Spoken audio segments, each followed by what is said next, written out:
The couple didn't spend a penny to buy a mansion worth $20 million, and the owner's only requirement was not to open the locked cellar door. If the cellar was opened, the house would be taken back, but the man didn't believe it. Perhaps there was something terrible hidden in the cellar, or maybe this was some new type of scam. Just as he was suspicious, the real estate agent hired by the wealthy man arrived. She told the couple this was indeed real. They just needed to sign the contract and give it to her, and the house would be transferred to the couple's name. The man didn't immediately agree after hearing this.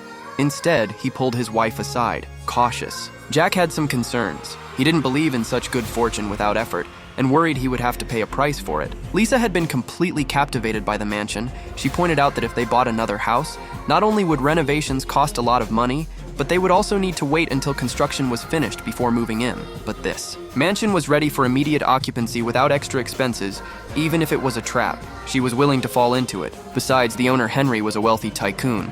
Lisa couldn't imagine what he could possibly want from them. After his wife's persuasion, Jack truly relaxed. The couple readily signed the documents, and afterward, they became the legal owners of the mansion. But ever since moving in, strange things began happening one after another. One night, Jack saw a drunk man standing downstairs. The man looked sad and immediately warned Jack. You gotta burn it down before it's too late. Jack felt bewildered, but the drunk man spoke even more seriously, It's not worth the price. It could destroy you.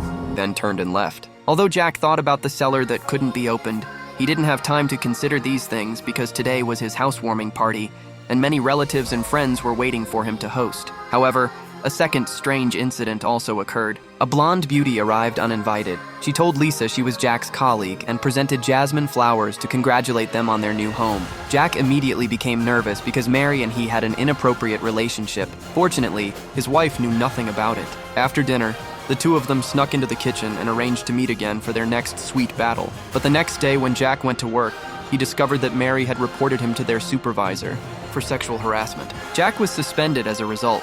He couldn't understand why Mary would do this. After returning home, he didn't dare tell his wife and could only pretend nothing had happened. Thankfully, his wife had resumed working, so Jack wasn't left with nowhere to go. With nothing to do at home, he focused his attention on the cellar door. Jack became increasingly curious about what unspeakable secret was inside, so he decided to use a crowbar to pry open one side of the door to peek in. But he saw nothing, and instead injured his hand. This only fueled his desire to explore further. Jack realized that brute force was useless, so he decided to use his wits. He went to find the house's designer and requested a structural plan of the house, deciding to dig a secret passage to the cellar. Unexpectedly, he learned something strange from the designer. It turned out the previous owner was named Paul, not the wealthy man Henry. Henry was the owner before Paul. Since the deaths of Henry's wife and daughter, the designer hadn't seen Henry for 25 years. This further aroused the man's curiosity. He was determined to see what was hidden in the cellar.